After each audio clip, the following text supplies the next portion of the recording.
Cameras turned off, the campaign has died, but the work we started, it never subsided.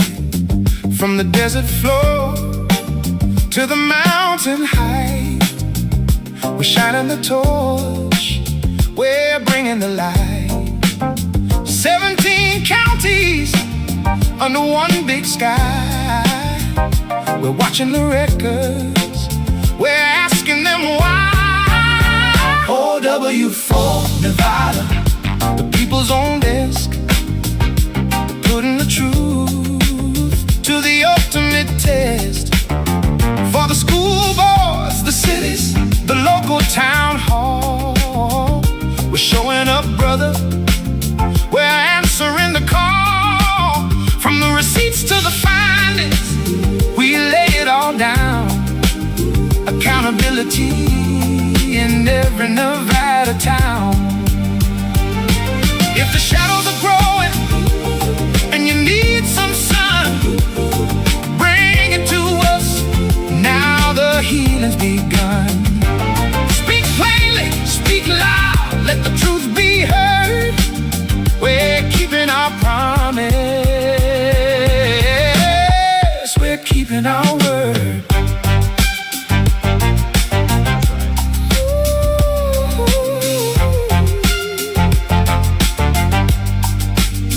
W4Nevada.com, you know where to go.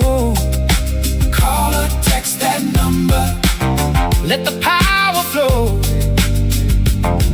702-381-4295. Nevada for Nevadans, we're still alive.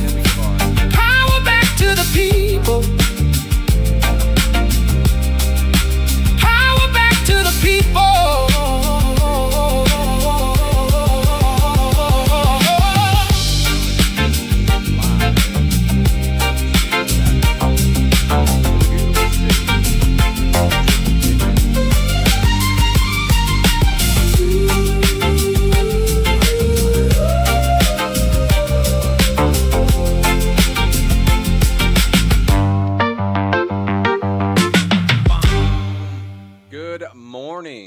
Welcome back to W4Nevada Live. It is Tuesday, August 18, 2026, and in just a few minutes, we are going to be back in the courtroom for day 12 of Coyote Springs Investment versus the state of Nevada. Let me make sure we go live on Instagram as well for some reason. What the heck is going on Instagram? Instagram, go live. Instagram doesn't want to go live. Instagram's being... Okay, no Instagram today. We are live in the County of Clark, 8th Judicial District Court, Department 13, before Honorable Judge Mark Denton today. And those of you that have been with us since day one, welcome back. For those of you that are just finding this coverage for the first time today, you picked an important day to join us because we have reached a transition point in this trial. After days of testimony from Amelia Cargill, CSI's general counsel, corporate representative, and one of the central witnesses in this case, Cargill finally stepped down Friday.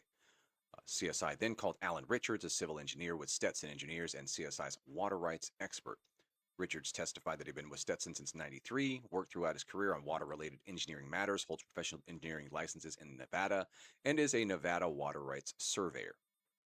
The initial questioning Friday began establishing his background and qualifications, so unless the court challenges that course this morning, day 12 should begin with a moving deeper into expert testimony about the water rights themselves, the state engineer's rulings and orders, and how those government actions affected CSI's ability to use its water. That is a significant change in where we are in this case. For most of last week, Nevada was putting Amelia Cargill and CSI's history under a microscope. The state questioned in financing, questioned CSI's investors actually understood about the permits. It questioned how much water really possessed versus how much water that it had hoped to acquire later. Paper water versus wet water, you'll learn about that. It questioned whether Coyote Springs was truly two economically separate projects in Clark and Lincoln County, and most importantly, Nevada continued building its argument that the water permits were never unconditional guarantees. So before we walk into day 12, I want to bring everybody completely up to speed. At the heart of this case are water permits associated with a gigantic master plan community envisioned at Coyote Springs. We have heard plans involving tens of thousands of homes, commercial development, schools, golf, roads, court, water, and wastewater infrastructure with an enormous amount of private investment. CSI's position is that Nevada allowed the project to proceed for years around state-issued water permits, approvals, and development activity, and later made those permits practically unusable for the residential community they were there to support. Nevada's answer is the permits were always conditional. They remain subject to senior water rights. They remain subject to monitoring. They remain subject to the state's engineering authority. And as Nevada learned more about hydrology and the connected regional groundwater system, including effects of the Money River Springs and the endangered Malapadace, the state says it had an obligation to respond. That is just basic collision. But after 11 days in the trial, we can describe it. Here we are getting back into court. CSI is arguing nobody can physically pump a drop at water of Coyote Springs. In fact, Cargill testified Friday that CSI continues pumping 1,500 to 2,000 acre-feet annually, much of it associated with the golf course. What CSI says it lost was the ability to take the water permits it had and turn them into permanent municipal and residential development around which the enormous project had been built. Nevada says that distinction matters because the permits still exist. They were not formally canceled. CSI continued extending them. CSI continued filing and preserving. CSI continued litigation. CSI continued looking for alternative water. The state says administrative process for deciding the ultimate allocation of water was never completed. That brings us to one of the biggest issues that Judge Denton is eventually going to have to confront. When was the government decision final enough to support a constitutional takings claim? Nevada has spent considerable time arguing that there was supposed to be a later phase of the engineer process dealing with the consequences of the individual water rights. Who gets to pump, how much, which water rights remain valid, what happens in priority, what happens with forfeiture and abandonment issues, what actually, if there is containment, what occurs. CSI itself acknowledged that later in Order 1309 or 1309 did not decide all those individual questions. Nevada says that it is a serious problem for CSI's case. How can you claim the government finally took your water when the government had not finally decided how much water you would ultimately be allowed to use? CSI's response has been equally practical. How long is a developer supposed to wait? You can keep a permit technically alive on paper forever, but if a subdivision map cannot obtain the water approval, homes cannot be built, infrastructure cannot move forward, and the development remains frozen for years.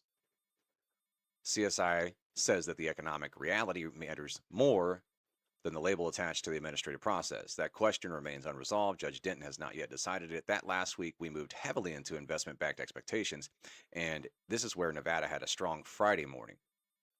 CSI had shown financing documents upon identifying. So we're about to go to order here. Give me a second. I do apologize.